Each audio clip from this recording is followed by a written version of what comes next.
Saya bersyukur kalau di setiap ibadah kita sadar bahwa kita sedang memikul tabut Tuhan bersama-sama pagi dan sore. Ibadah itu bukan sekedar agamawi, Bapak Ibu Saudara. Ibadah itu bukan sekedar orang buka gereja, siapa ya yang datang nanti kalau sore, tidak. Kalau Tuhan teguhkan Bapak Ibu Saudara, kita membuka pagi dan sore, Tuhan mau kita mengangkat tabut Tuhan. Di mana tabut Tuhan diangkat oleh para imam, kuasa Tuhan bekerja atas tempat itu, kota itu. Ini yang membuat saya semangat. Karena saya tidak mau roh agamawi, saudara. Orang hanya melihat bahwa gereja itu gedung, itu agama, saudara. Di luar sana itu memang memakai cara itu. Kekristenan bukan. Kekristenan 2-3 orang berkumpul atas nama Yesus Kristus Tuhan. Mereka imam yang ngangkat tabut. Tabut Tuhan sampai hari ini ada, saudara. Disimpan di Bait Allah, Yerusalem baru. Surat Wahyu sudah menyatakan tabut itu ada. Nah sekarang dengan iman, gereja Tuhan itu mengangkat tabut. Maka itu kehadiran gereja di satu tempat. Di situ jika umatnya mengerti kebenaran, maka tempat itu akan dipenuhi dengan Shekinah glory. Dimanapun saudara. Ya, meskipun itu rumah, ya kubu doa saja, kapel, wow saudara, di situ terjadi. Nah inilah yang kita perlu bangkitkan ke depan, supaya setiap rumah-rumah umat Tuhan, mereka mau memikul tabut, mereka berdiri sebagai imam di setiap rumah. Maka Shekinah glory turun atas kota kita, desa kita, kampung kita, amin. Tuhan mencari satu orang yang mau berdiri, satu orang loh saudara. Ketika kita mengerti kebenaran demi kebenaran ini, maka kekristenan kita berbeda, bukan agamawi. Saya melanjutkan hal yang paling penting yang saya sampaikan saudara. Tadi pagi saya memberi judul, yaitu apa judulnya tadi pagi?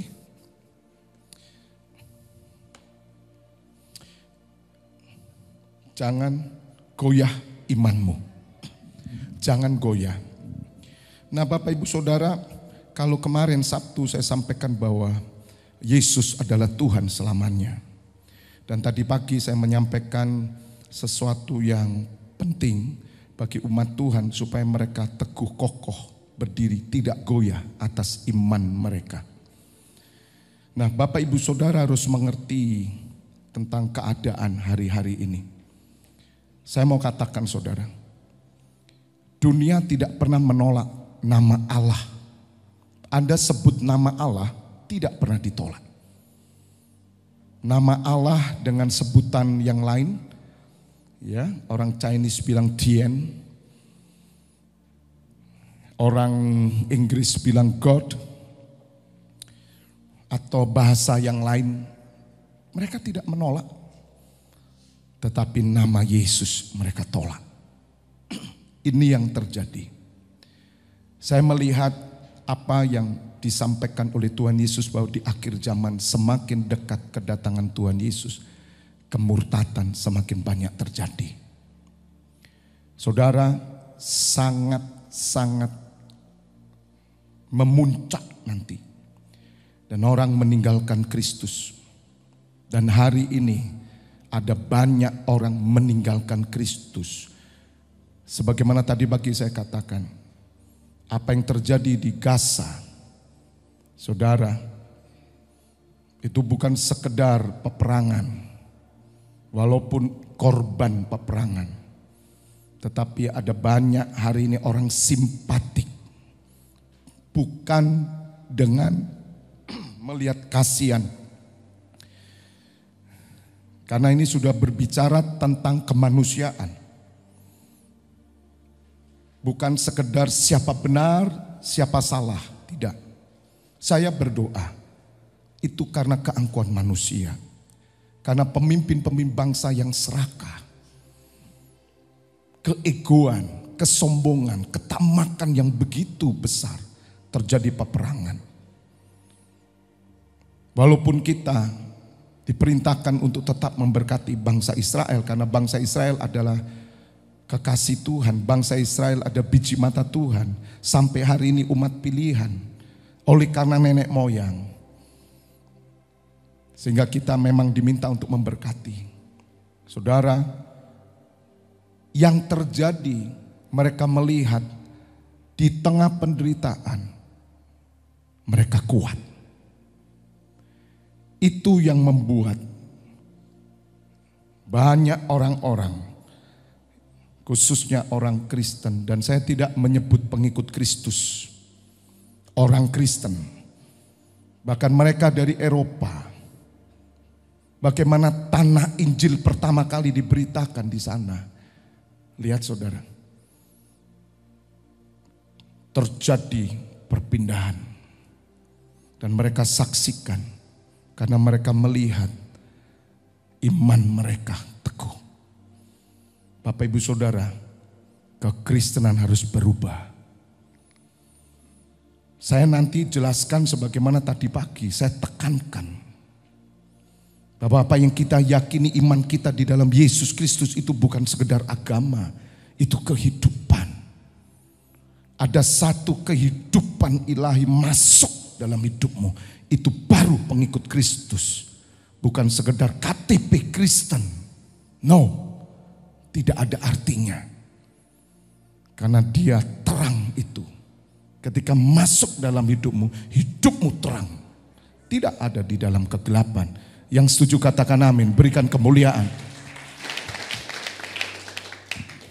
Bagaimana seorang bapak mengangkat bayi yang dibungkus kain lampin, ya, saya sebut putih, tapi dia bangga. Kematian karena iman. Bagaimana seorang suami yang kehilangan istrinya, seorang anak kehilangan bapaknya. Kenapa bangsa-bangsa bisa tertarik, saudara? Bukan belas kasihan. Mereka tidak mengasihani, saudara. Tapi mereka kagum atas iman seperti ini. Di dalam penderitaan, loh saudara. Mereka tidak mengeluh. Bahkan mereka bangga kalau keluarganya, orang tuanya, anaknya mati sebagai pahlawan, mati syahid. Saya hampir tiap hari menyaksikan, saudara. Sengaja saya buka supaya roh saya getar, supaya jiwa saya bangkit.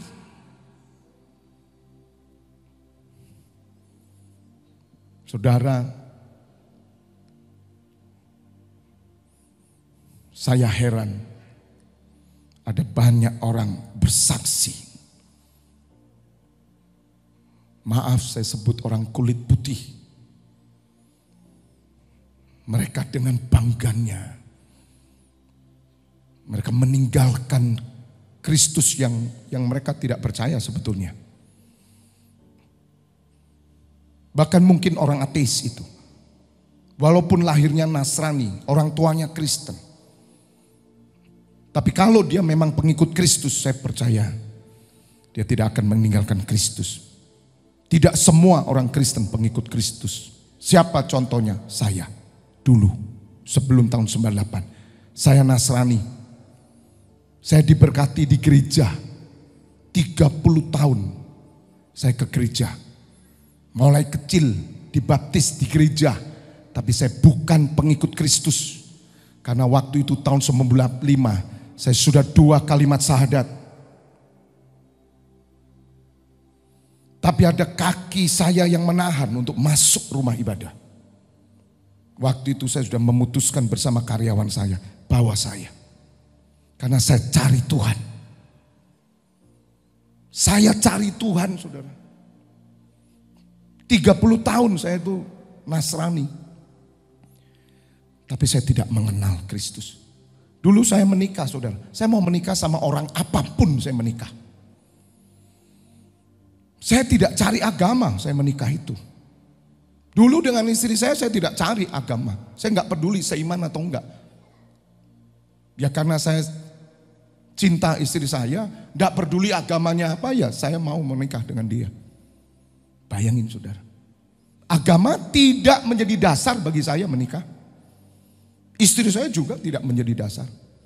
Jadi waktu itu kalau saya menikah dengan agama apapun dan diberkati dengan ibadah apapun, siap. Karena cinta nggak ada hubungannya dengan agama. Bagi saya dulu, masih bersama saya enggak ini? Haleluya. Ini orang di depan saudara ini saksi, gitu loh. Mama saya tidak suka masih pegang adat. Ya, orang Chinese ketemu Chinese begitu loh. Kalau saya tidak, saya mau ketemu orang Afrika, saya senang, oke. Gak bisa dilarang saya gak mau dilarang. Tapi rancangan Tuhan tuh indah loh dalam hidup saya.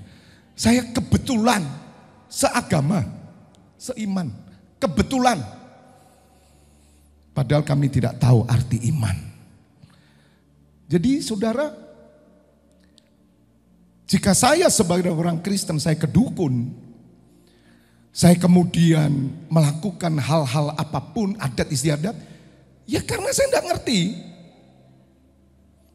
Yang ngerti katakan amin. Oh, jadi tepuk tangan nih sih Pak.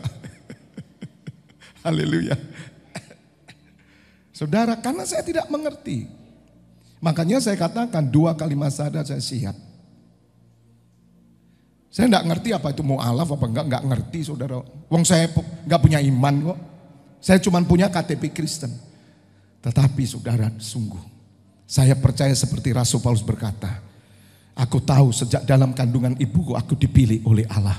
Saudara, saya tahu bahwa saya sejak dalam kandungan dipilih, maka saya tidak masuk ke rumah ibadah. Loh sungguh saudara, tahun 98 Tuhan Yesus datang kepada saya. Karena pertanyaan saya cuma satu waktu itu, kenapa saya batal masuk? Saya milih agama semua dan saya tetapkan 2 kalimat syahadat itu. Saya tanya siapa yang nanggung dosa saya kalau saya mati? Semua agama menjawab, kamu yang tanggung. Tidak punya penebus semua agama. Saya bilang, gak bisa. Kalau saya nanggung, kalah saya. Mundur saya saudara, gak jadi. Udah lebih baik gak beragama, yang penting percaya Tuhan. Selesai, gak ke gereja lagi saya saudara. Tapi Tuhan itu tahu. Dia sengaja membuat situasi-situasi yang ada membawa saya untuk mengejar dia. Dan saya tanya siapa yang tanggung dosa saya. Kalau saya ditimbang antara baik dan buruk, jelas kalah saya. Tidak ada seorang pun di hadapan Tuhan. Jika ditimbang itu baiknya lebih banyak. Tidak mungkin. Karena semua manusia telah berdosa. Tetapi ketika waktunya telah tiba, seorang yang bernama Fabianus lahir pada waktu itu 30 tahun yang lalu, tahun 98 saya umur 30. Tuhan Yesus datang kepada saya. Dia katakan, akulah yang menebus engkau. Kaget saya saudara. Kenapa Tuhan? Saya tidak tahu. Padahal saya setiap minggu saya menjadi pelayan altar. Saya juga memimpin doa. Saya juga diberkati di gereja. Tapi kenapa saya tidak tahu Tuhan? Tuhan Yesus berkata, kamu belum menerima aku. Kaget saya saudara. Selama ini saya belum menerima Tuhan Yesus. Saya cuma dibaptis waktu bayi. Hari itu tahun 98 bulan September. Saya menerima Yesus sebagai Tuhan dan Juru Selamat. Dan hari itu saudara, sesuatu yang baru terjadi. Boom. Sampai hari ini. Sampai hari ini. Aku ketemu dia. Sampai hari ini loh saudara. Kalau saudara mau melihat karya Tuhan Yesus dalam hidup saya, lihat saya. Dan ada banyak saksi. Makanya saya akan katakan kekristenan saya tidak pernah dilayani manusia. Saya tidak pernah dilayani pendeta. Kalau saudara benar ketemu Tuhan Yesus, engkau berubah. Dan waktu itu saya benar-benar mengalami pembebasan. Saudara, yang dikejar orang dunia, mereka selalu bertanya,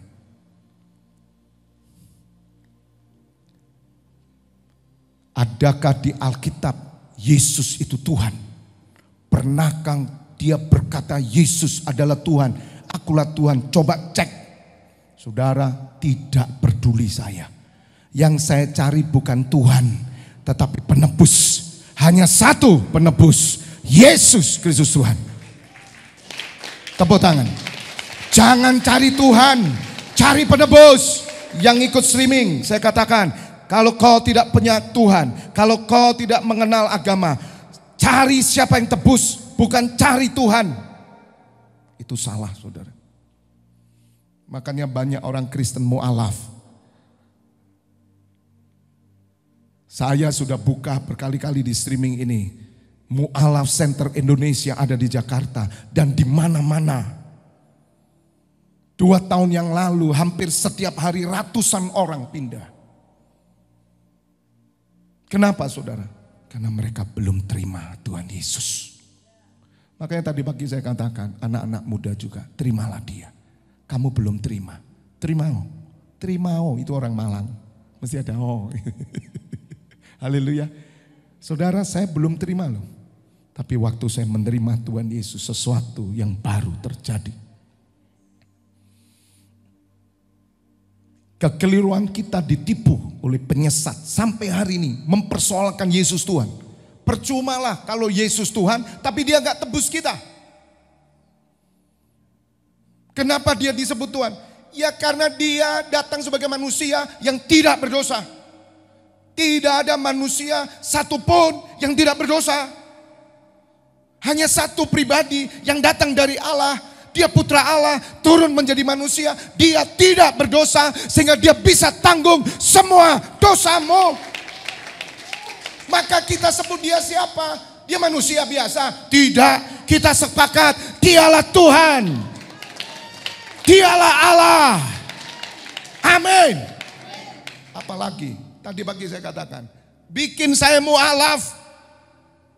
Bagaimana saya mu'alaf? Saya tahu kebenaran. Ditembak mati aja siap kok.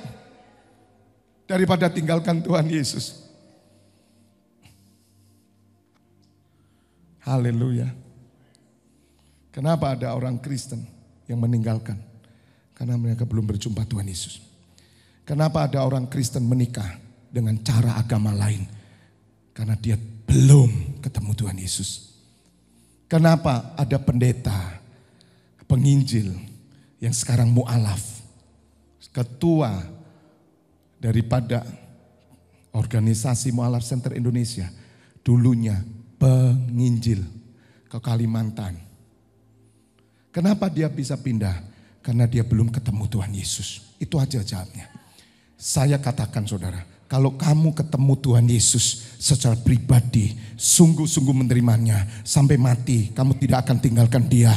Pernikahankah, pekerjaankah, atau adat istiadat pun, kamu tidak akan meninggalkan Yesus Kristus Tuhan. Katakan amin.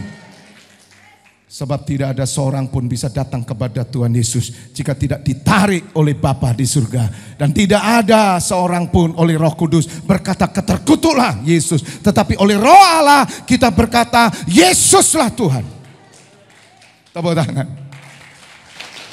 Hari ini nama Yesus harus dikumandangkan. Di sini kita nyanyi selalu saya kasih Tuhan karena dia Tuhan. Tapi di luar saya akan teriak nama Yesus. Yesus siapa? Penebus. Banyak orang menjadikan Yesus Tuhan, tapi dia tidak tahu kalau dia penebusnya. Maka dia hidup dalam dosa. Saya ketemu Tuhan Yesus. Mungkin ada di antara saudara berkata, saya belum pernah ketemu Tuhan Yesus. Apa perlu saya seperti Pak Febi? Tidak. Berbahagialah orang yang percaya walaupun dia tidak melihat aku. Ketika saudara bisa percaya, itu artinya engkau sudah berjumpa dengan Tuhan Yesus dan kau terima Dia, maka dosamu putih. Itu terima lu saudara. Hari ini saya harus kencang untuk menyatakan bahwa Yesus Tuhan. Kita buka supaya Bapak Ibu jangan disesatkan dengan apapun. Walaupun saya sadar, Tuhan ampuni, kami kalah dengan seberang. Kami kalah. Saya malu saudara. Maka itu kenapa saudara dikaruniai bukan hanya percaya, tapi menderita karena Kristus. Karena penderitaan itu yang membuat orang tertarik dengan iman kita. Bukan kesuksesan. Kekristenan harus berubah. Anda pikir kamu kaya, orang tertarik dan ikut Kristen. Tidak mungkin. Orang sedang mengejar, diberkati supaya orang lain tertarik. Saya kasih tahu saudara, kekristenan semacam ini mentah. Orang yang ikut Tuhan Yesus karena duit, dia tidak akan kuat. Satu hari ketika timbul persoalan ekonomi, murtad.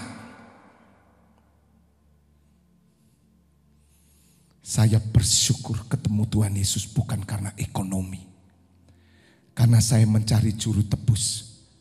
Karena hutang dosa saya banyak. Tahun 98 saya bertemu juru tebus. Dan hari itu lunas hutang saya. Dan sampai hari ini saya bisa melayani Dia. Raja di atas segala raja. Katakan amin. Tepuk tangan yang meriah. 1 Yohanes 2 ayat 18. Anak-anakku, waktu ini adalah waktu yang terakhir. This is the last day. Halo, the last day. Besok Tuhan Yesus datang, mau apa kita? Apakah Tuhan itu sakit hati, marah ketika melihat berbondong-bondong orang berpindah agama? Tidak, karena Tuhan tahu mengenal siapa kepunyaannya.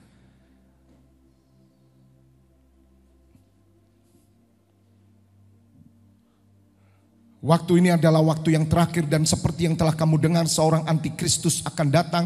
Sekarang telah bangkit banyak antikristus. Sudah bangkit saudara. Banyak orang akan menolak Kristus saudara.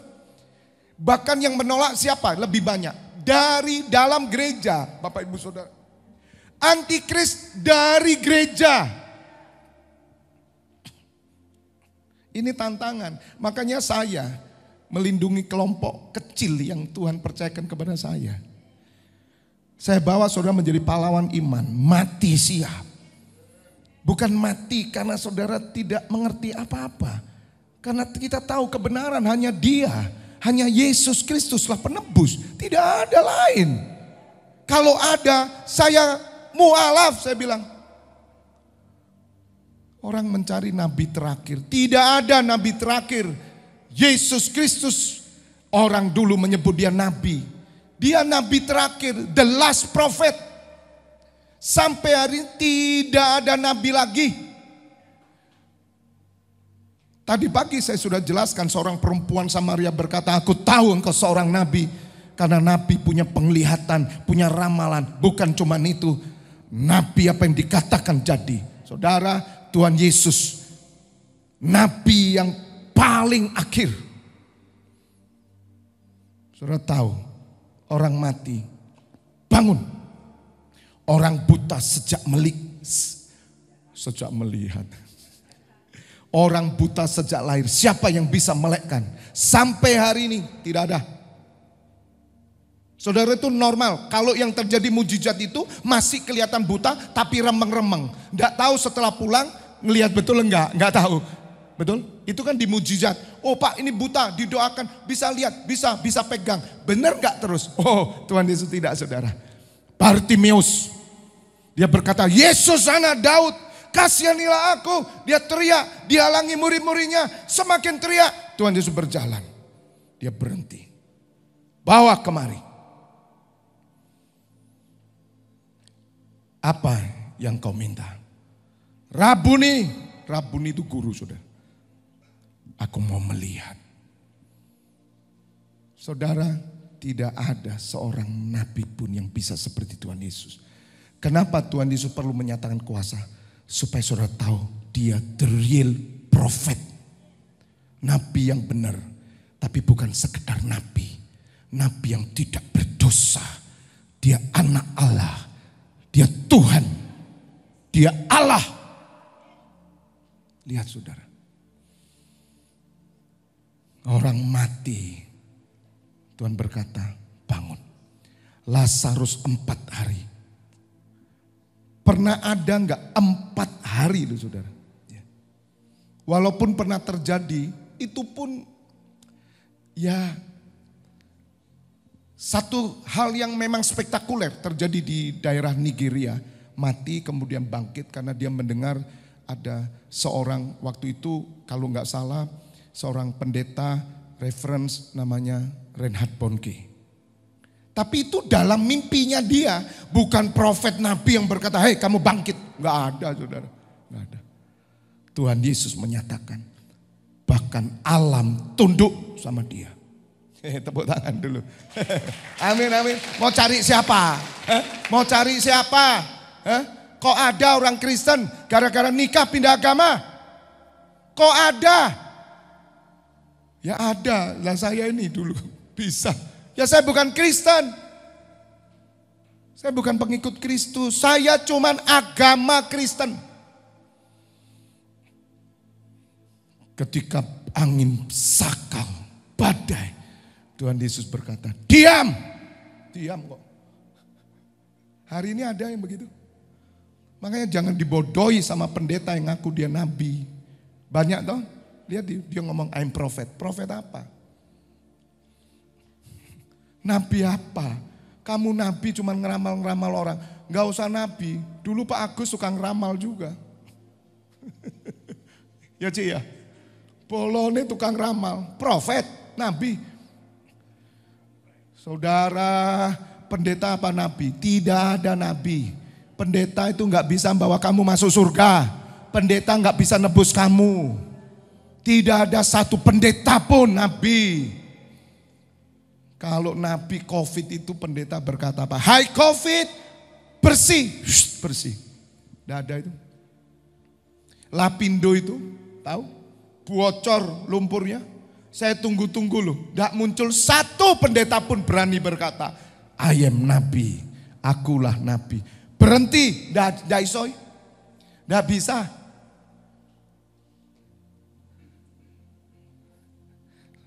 Tertipu saudara. Tapi kalau Tuhan Yesus ada, dia berkata, Lapindo berhenti. Berhenti langsung. Karena dia penguasa alam semesta. Oleh dia segala sesuatu diciptakan. Baik yang di langit maupun yang di bumi. Makanya bagaimana mungkin kita disuruh meninggalkan Tuhan Yesus? Bagaimana mungkin? Kalau kita sudah tahu kebenaran ini. Dibunuh. Atau tinggalkan Tuhan Yesus. Ya milih tinggal. Milih dibunuh dong. Sama saja kok. Orang Jerman bilang Samirawon. Haleluya. Saudara dengar ya. Antikris muncul. Hari ini. Itu bukan antikris penguasa pertama yang menguasai semua bangsa-bangsa nanti satu pemimpin satu pemerintahan. Bukan. Belum. Tapi antikris sudah banyak. Banyak. Saudara, orang menolak Kristus. Lihat di pulau-pulau di Indonesia, kantong Kristen, adat nomor 1. Bukankah mereka juga menolak Kristus? Saudara, lihat. Ini waktu terakhir. Makanya ada bilangan sedikit orang yang diselamatkan. Saya berdoa, kumpulan kita kecil di tempat ini, tapi kita semua diselamatkan. Kita semua naik bersama Tuhan Yesus. Katakan amin. Tidak peduli mau banyak atau tidak. saudara. 19. Memang mereka berasal dari antara kita, tetapi mereka tidak sungguh-sungguh termasuk pada kita. Sebab jika mereka sungguh-sungguh termasuk pada kita, niscaya mereka tetap bersama-sama dengan kita. Tetapi hal itu terjadi supaya menjadi nyata bahwa tidak semua mereka sungguh-sungguh termasuk pada kita. Jadi hari ini saya kasih tahu, orang mau percaya Tuhan Yesus atau enggak, emang gue pikirin. Kita tetap doa. Sebagaimana hari Sabtu, di dalam surat Markus sudah dikatakan, ada orang tua yang membunuh anaknya. Ada anak yang membunuh orang tuanya. Karena apa? Karena mereka antikris. Bagaimana saudara membuat orang percaya kepada Tuhan Yesus? Tidak bisa, saya katakan. Jika tidak ditarik oleh Bapa. Dan ini terjadi saudara. Seorang saudara akan menyerahkan saudaranya untuk dibunuh. Demikian juga seorang ayah terhadap anaknya. Dan anak-anak akan memberontak terhadap orang tuanya dan akan membunuh mereka. Karena apa? Karena mereka membenci aku. Kamu akan dibenci semua orang oleh karena apa? Namaku. Nama siapa? Nama Allah. Nama siapa? Nama Yesus.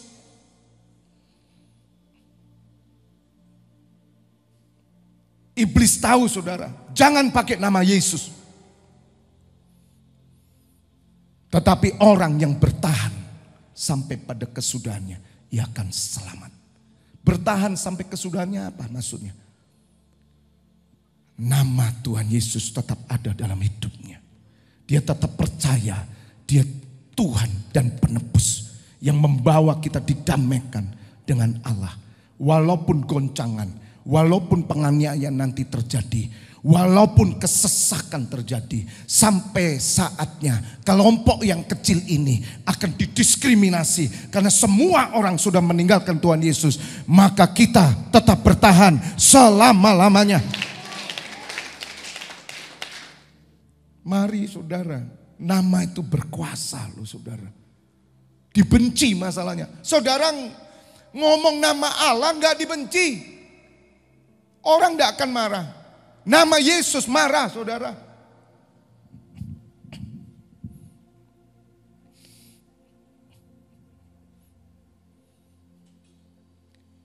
Kembali ayat 19. Tetapi hal itu terjadi supaya menjadi nyata bahwa tidak semua mereka sungguh-sungguh termasuk pada kita. Tidak semua sungguh-sungguh. Coba lihat kanan kiri saudara. Saudara kita sungguh-sungguh enggak? Oh sungguh-sungguh, puji Tuhan. Jangan-jangan antikris kamu ya. Haleluya. Jangan saudara hanya berkata, oh saya percaya Yesus Pak, saya percaya Yesus. Kelakuanmu percaya Yesus enggak? Gitu loh. Kelakuan dulu, nanti saya tunjukkan. Percumalah kamu dibunuh, jangan mati, jangan mau mati. Kalau kamu enggak benar, jangan mau mati. Dari kelakuanmu aja sudah sangkal Kristus kok. Jadi kalau kamu mau ditembak ya sangkal saja. Oh kamu tukang judi kok. Minum-minum. Terus kemudian ada orang mau nembak kamu. Ayo Yesus tetap pegang. Sangkal dia. Apa aku bunuh? Saya sarankan sangkalan saudara. Kamu ditembak masuk neraka podo ae.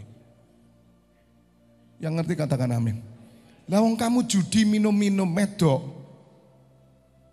Macak, madat, mabuk, medok, apa maneh? Bahasa Jawa. Terus kamu ditanya percaya Yesus. Loh Tuhan Yesus tidak kenal kamu kok. Masih bersama saya enggak ini? Jadi jangan mati nekat. Oh sekali Yesus tetap Yesus. Kamu tuh sadar tak ngomongnya? Lah orang mabul nyanyi. Oh Yesus. Aku percaya Kaulah Tuhanku. Gregetno ndak? Kamu tersinggung ndak? Yang tersinggung tepuk tangan. Lucu nggak? Bisa ditipu ah Tuhan. Ya Tuhan, ampuni. Jadi Anda kalau saya ajar jadi pahlawan iman, makanya Selasa nanti datang dong. Saya ajari mati dalam Tuhan. Jadi pahlawan iman itu bukan bonek. Lah wong kamu tipu sana tipu sini bonek. Oh saya siapa? Mati buat Tuhan. Jangan ngomong, nyangka loh. Percuma kamu mati masuk neraka. Tobat dulu. Katakan amin. Enggak segampang. Kamu akan tahu loh, mati jadi pahlawan itu bukan karena hanya membela nama Yesus. Tuhan Yesus enggak perlu dibela. Enggak perlu dibela.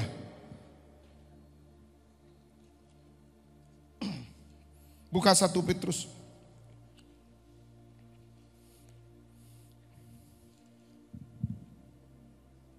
Saudara, ini penting sekali ya. 1 Petrus 3 ayat 13. Sebagaimana tadi pagi saya singgung sedikit, ya, terus nanti kita langsung nyambung tentang Bapa dan Anak. Dan siapakah yang akan berbuat jahat terhadap kamu jika kamu rajin berbuat baik? Saudara dengar ya, apa yang terjadi di Gaza itu mengiang-ngiang terus dalam pikiran dan hati saya. Karena saya kagum, saya bangga saudara. Karena mereka tidak menangis.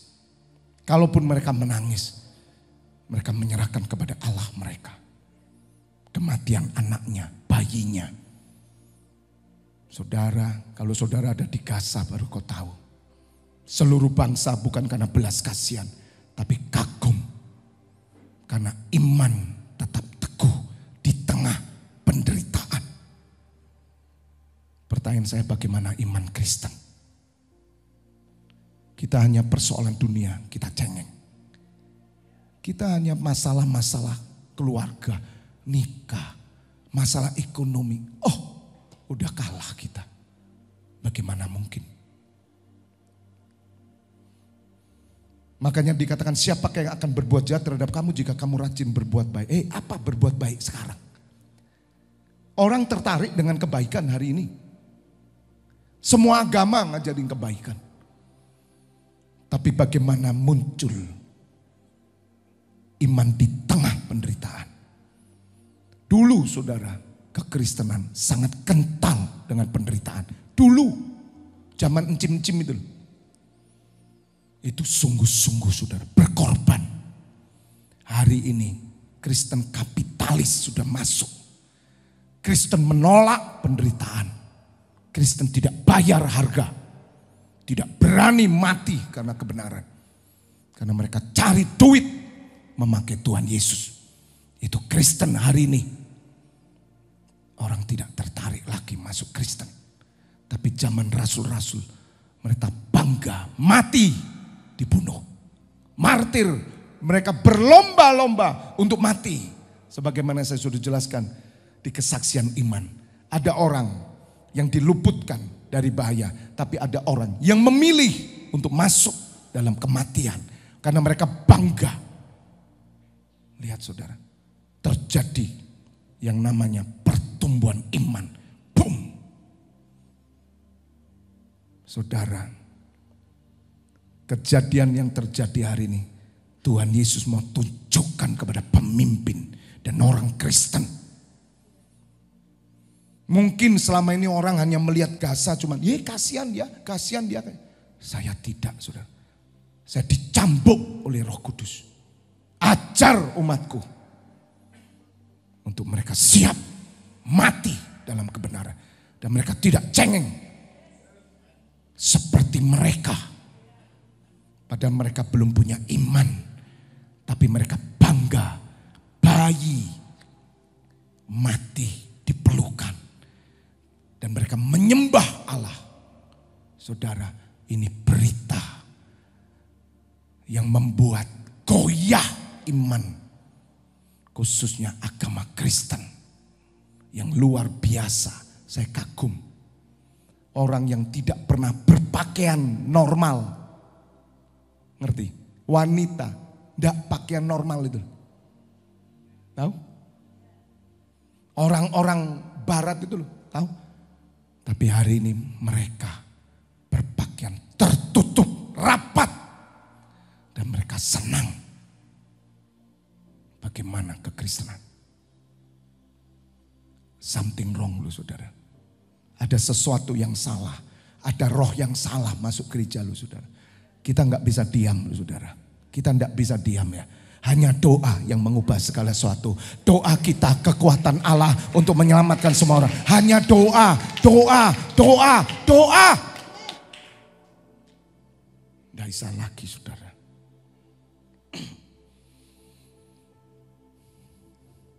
Gelombang besar terjadi. Makanya dikatakan bahwa mereka termasuk sebetulnya di dalam kita. Tidak sungguh-sungguh. Tapi yang terjadi gimana Tuhan? Terjadi gereja sudah kacau kayak gini. Nah sedangkan umat yang imannya masih bayi. Benih-benih ini bagaimana? Makanya orang kan euforia. Pak puji Tuhan Pak pelayanan saya. Semua terima Tuhan Yesus. Jangan euforia dulu. Dia terima 3 bulan lagi. Mualaf lagi. Kenapa? Ekonomi. Udah. Tahan mereka. Ada orang ikut Tuhan Yesus. Karena dia disupport ekonominya. Sama gereja. Satu kali gereja habis uangnya. Mualaf.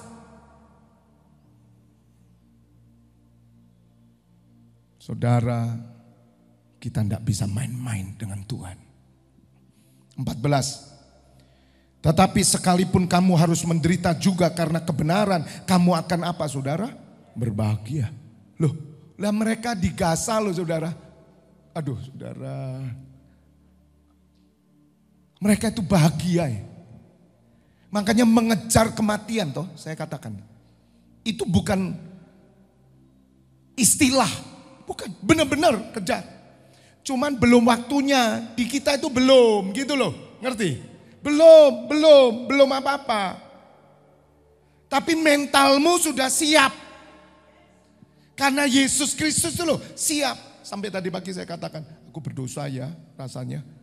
Kalau saya bilang, kasihan ya Tuhan, ditolakin loh sekarang di mana-mana loh. Ditolak, nama Yesus sudah ditolak. Lihat di negara-negara Eropa, lihat di Amerika. Bagaimana di sini? Gereja Tuhan bagaimana? Kalau saudara menderita aja alergi. Berapa banyak orang menderita alergi karena Tuhan? Karena Tuhan itu loh gak siap menderita.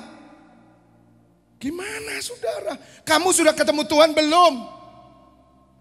Kalau kamu ketemu Tuhan siap menderita karena Tuhan. Lihat saudara. Loh kalau saudara orang ketemu Tuhan gak siap menderita, kamu belum ketemu.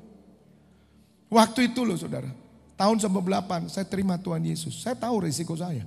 Karena kami kelompok bukan Kristen tapi Nasrani. Pasti tahu toh? Bukan Kristen tapi Nasrani. Gitu loh, ngerti? Ya. Saya siap. Karena keluarga kami kuat ortodok itu.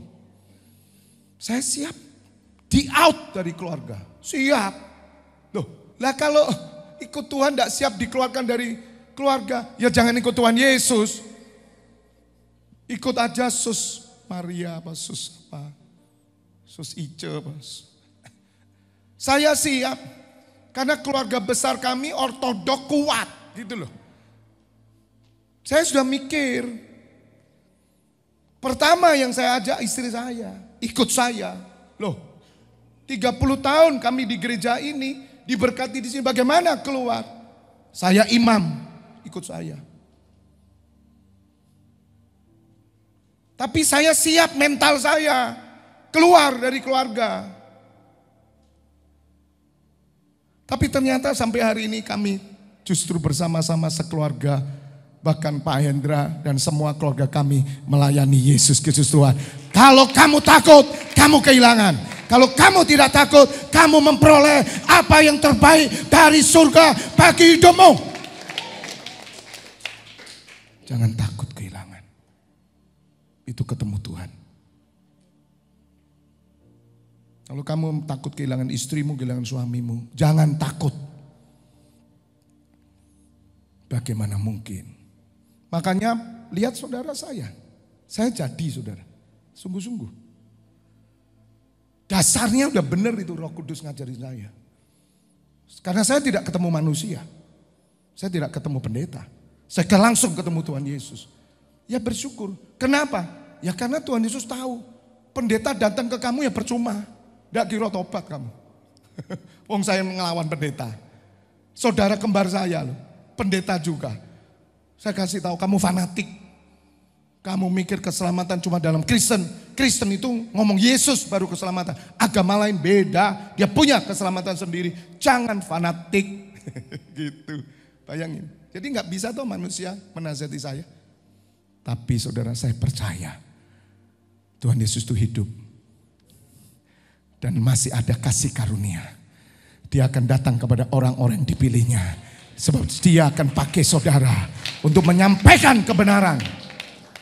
Maka saya lantang menyampaikan kebenaran. Saya mau dipecat jadi pendeta, ditolak orang Kristen, ditutup gereja ini. Siap. Karena saya tidak pernah dipanggil oleh sinode kok. Saya tidak pernah dipanggil pendeta. Enggak pernah.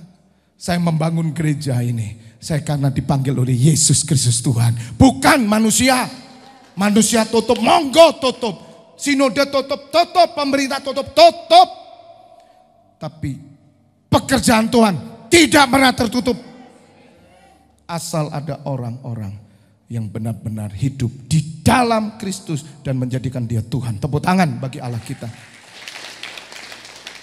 Sebab itu janganlah kamu takuti apa yang mereka takuti dan janganlah gentar. Kenapa kok takut saudara? Karena kamu gak ngerti kebenaran. Dan kebenaran itu tidak hidup di dalam kamu. Karena kamu KTP. Kebetulan kamu itu orang tuamu Kristen, loh. Ngerti? Kebetulan. Coba orang tuamu agama lain, ya kamu agama lain. Gitu aja kok repot. Loh Pak Febi dulu kok Kristen. Lah bapak ibu kok lahir procol, saya kan enggak ngomong, "Ma, aku jauh agama ini." Kan enggak ada. Saya enggak ngerti apa-apa ya dikasih pakaian, itu aja. Agama itu ageman. Ageman itu pakaian. Ada yang minta agama apa waktu kamu lahir? Tidak. Jadi kamu itu Kristen, lahir, ya kebetulan gitu loh. Belum tentu kamu pengikut Kristus kalau kamu tidak terima Tuhan Yesus secara pribadi. Sebab di surga itu tidak ada agama saudara. Tidak ada agama Kristen, tidak ada. Agama A, agama B, tidak ada. Yang ada hanyalah pengikut Kristus, yang adalah anak Allah. Katakan amin. Itu saja. Makanya saya sangat bahagia. Sangat bahagia ketemu Tuhan Yesus. Sangat bahagia. Dan kita tidak perlu takut sekarang yang mereka takuti. Apa yang mereka takuti? Semua takut apa?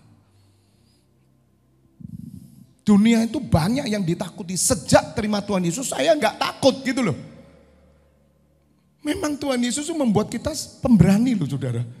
Loh sungguh, betul. Saudara akan menjadi orang yang berani. Apalagi saudara sudah tingkat levelnya, imannya pahlawan. Wah saudara, tidak takut saudara. Makanya saya kan udah katakan tahu di pengajaran. Setan itu loh tidak takut lagi saudara. Kenapa ada orang kok takut setan? Loh saya dulu ya takut ya saudara. Meskipun jadi pendeta ya rada grogi juga ya saudara. Tapi ya tak kuat-kuat nih saudara. Tapi ada orang yang tidak takut setan sejak kecil. Ya karena dia bolonya setan memang. Jadi pengumpulnya setan, ada orang pemberani. Tapi ada banyak orang Kristen termasuk pendeta, gembala. Ya, waktu ke kamar mandi ketakutan itu. Ya, masih minta diantar itu. Tapi coba saudara, saya ajar sekarang. Kamu mati siap. Mati siap dalam kebenaran. Tidak takut setan udah. Praktekkan ke kamar mandi sendirian. 5 kilo kamar mandimu dari rumah. Haleluya. Tidak takut apa-apa. Katakan amin. Asal kau ngerti loh. Kalau saudara masih takut, ujilah dirimu. Oh aku salah lagi Masian. Aku salah ini. Kenapa aku ketakutan? Setan. Padahal saudara kan anak Allah. Nah caranya begitu. Ketika saya mengerti kebenaran ini saudara. Udahlah saudara. Mau setan berapalah. Mau setan berapa? Udah, bunuh saya. Setan, suruh bunuh saya. Karena mati itu keuntungan bagi saya. Sekarang ngerti saudara. Kenapa saya berani frontal begini? Karena ada roh keberanian. Itu bukan arogan saya saudara, bukan. Karena Kristus di dalam saya. Saya harus mencapai titik itu. Kalau saya tidak sampai di sana, saya gagal menjadi gembala. Saudara, sebelum saya dibawa pengertian ini, terus terang. Apa yang mereka takuti, saya takuti. Tetapi setelah Tuhan bawa kita tentang pahlawan iman, kejadian Gaza, semakin berani saya. Mereka tidak takut bayinya mati karena kebenaran. Kita kan takut anak kita ada apa-apa, betul nggak? Hari ini tidak.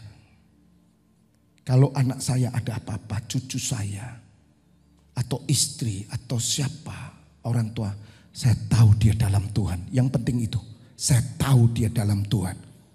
Apapun terjadi, dia pahlawan iman. Mereka adalah orang yang berharga.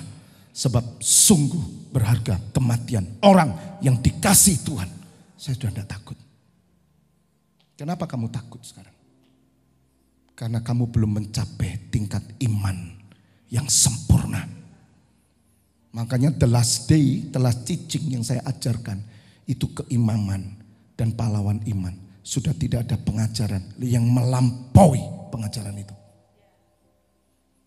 Karena itu kehidupan. Kalau saudara masih ketakutan dengan yang mereka takuti, kamu harus belajar mencapai ke sana. Ayat 15, tolong pemusik, waktu saya saudara, waktu saya terlalu mepet. Bersyukur kalau di tempat saya bisa 1 jam. Di gereja lain kalau saya diundang, 40 menit ya Pak. Hah? 40 menit, itu saya cuma, itu sudah habis. 40 menit saudara, 40 menit loh. Itu 30 menit saya ambil, 10 menit altar call. Ya Tuhan. Makanya saya senang bersama saudara, kita 1 jam di hadirat Tuhan. Amin. Karena waktu saya tidak bisa meneruskan. Tapi saya akan teruskan terus tentang berita ini. Saudara, nanti cek aja di Gaza. Buka Gaza. Di YouTube itu ada short seperti TikTok ya. Buka. Lihat saudara. Sampai enggak di sana imanmu. Dan saya berkata, Tuhan aku mau seperti mereka. Mereka bangga mati syahid. Itu keluarga saudara. Ratusan mayat. Itu yang membuat goncang dunia. Aneh enggak? Ini roh saudara. Lagu yang terakhir ya, mujizat. Ini roh. Tapi ini warning buat gereja. Karena semua kejadian yang terjadi di muka bumi, pasti ujungnya pada gereja, pada umatnya, pasti. Tinggal siapa yang peka. Enggak bela Israel, enggak bela siapa, enggak ada yang bela. Walaupun kita tetap berdoa. Berdoa bagi bangsa-bangsa supaya semua diselamatkan. Betul? Enggak masalah perangnya. Maka itu belajar, cek. Nanti saya percaya Roh Kudus akan menjelaskan ke saudara. Tetapi kuduskanlah Kristus di dalam hatimu sebagai apa? Tuhan. Sudahkah saudara menguduskan dia sebagai Tuhan? Betulkah saudara percaya Yesus adalah Tuhan? Betulkah dia Tuhan? Betul? Tanya dirimu. Makanya saya akan katakan tadi, kamu jangan berani mati kalau hidupmu gak benar. Ke gereja aja males. Betul? Hidupmu yang gak karu-karuan. Kamu gak jujur. Kamu hidup masih mencari kepentingan perutmu sendiri. Tidak pernah kepentingan Kristus. Kami masuk egois. Kamu gak pernah memikirkan gereja. Kamu gak peduli dengan kegerakan apapun. Jangan mati dulu. Saya bilang, jangan mati dulu. Jangan, mintalah anugerah Tuhan.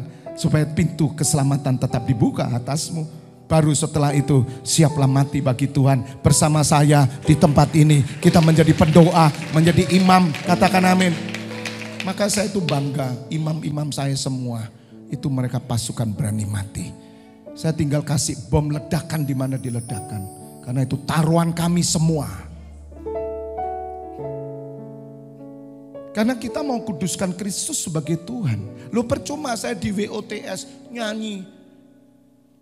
Oh Yesus, aku percaya.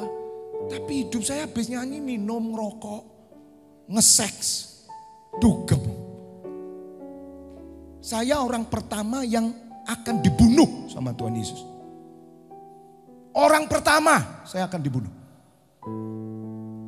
Karena saya menista dia.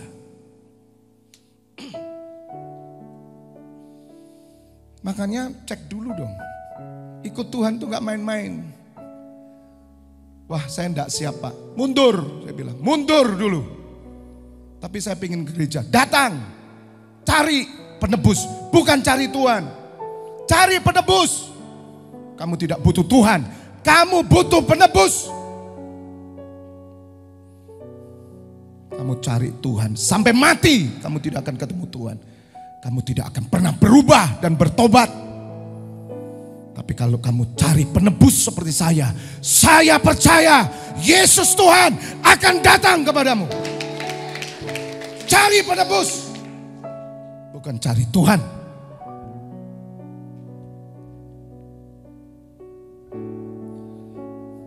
Yang percaya katakan amin. Dan siap sedialah pada segala waktu untuk memberi pertanggungan jawab kepada tiap-tiap orang yang meminta pertanggungan jawab dari kamu tentang pengharapan yang ada padamu. Tapi haruslah dengan lemah lembut dan hormat. 16. Dan dengan hati nurani yang murni supaya mereka yang memfitnah kamu karena hidupmu yang saleh dalam Kristus. Kalau saudara mau menguduskan Yesus sebagai Tuhan, hiduplah saleh saudara. Orang saleh. Orang saleh itu orang yang mikirin Tuhan, mikirin pekerjaannya, bukan mikirin dirinya. Dia mikirkan jiwa-jiwa, dia mikirkan pergerakan, dia mikirkan perkara di atas, bukan di bumi. Itu orang saleh. Sejak saya percaya Tuhan Yesus, hidup saya diubah. Dulu saya mikirkan salon saya, karena saya tukang salon. Do you know tukang salon itu langganan saya itu. Saya potong rambut. Saya mikirkan terus gimana salon saya berkembang. Duit banyak, bisa ngelencer, hidup bahagia, punya rumah, punya mobil, semuanya tercukupkan. Saya mau pergi Jakarta, saya punya planning, saya mau ke sini, mau ke Australia, saya mau pindah. Tapi tahun 98 Yesus Kristus datang kepada saya, diubah tujuan hidup saya kepada kehendaknya, kepada rancangannya. Saya sudah tidak mikirkan salon lagi, saya mikirkan bagaimana jiwa-jiwa, saya mikirkan bagaimana keselamatan, saya mikirkan pekerjaan Tuhan. Sampai hari ini cita-cita saya gagal sejak ketemu Tuhan Yesus.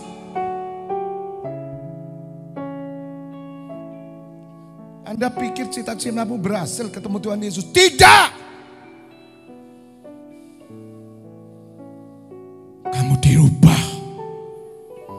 Kamu gak punya cita-cita lagi.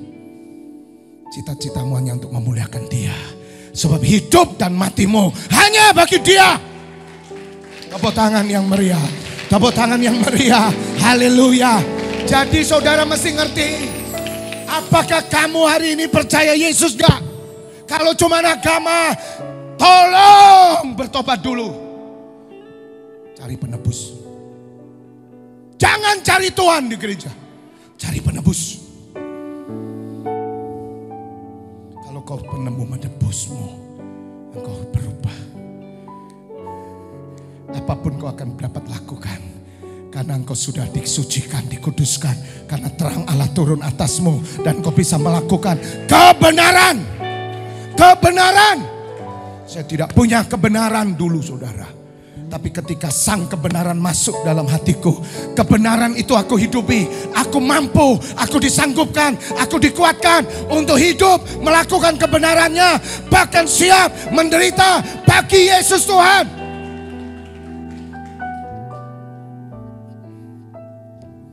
Nama Yesus hari ini dihancurkan. Siapa yang mau ngangkat nama itu kembali?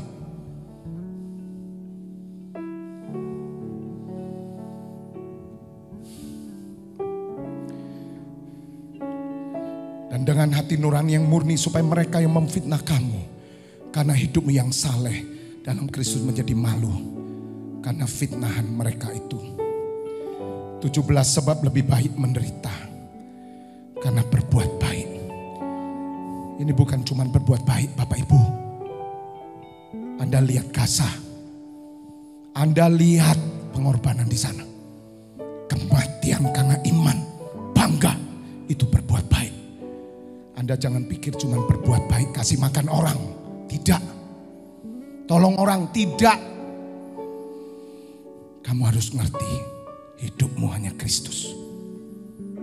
Keluargamu hanya Kristus. Tidak ada yang lain. Kau akan mempersembahkan hidupmu. Jika hal itu dikehendaki Allah, lebih baik menderita karena berbuat baik itu karena kebenaran. Jika hal itu dikehendaki Allah, siap Tuhan. Kalau itu memang kehendak-Mu, aku harus meninggalkan rumah, aku akan pergi. Siap Tuhan. Jika itu kehendak-Mu, aku harus menutup pekerjaanku, aku tutup. Siap Tuhan, jika itu kehendak-Mu, aku harus berhenti kerja, aku harus keluar dari pekerjaan, aku siap. Apalagi saudara, kalau itu kehendak Tuhan, karena kau sudah ketemu Tuhan, kamu dimampukan, kamu dikuatkan, dan kamu diberikan keberanian, di mana kamu akan heran apa yang terjadi dalam diriku. Karena ada Roh Allah diturun atasmu, engkau sanggup melakukannya. Bagi kebenaran asal sesuai kehendak Tuhan, Anda siap menderita. Saya undang bagi berdiri.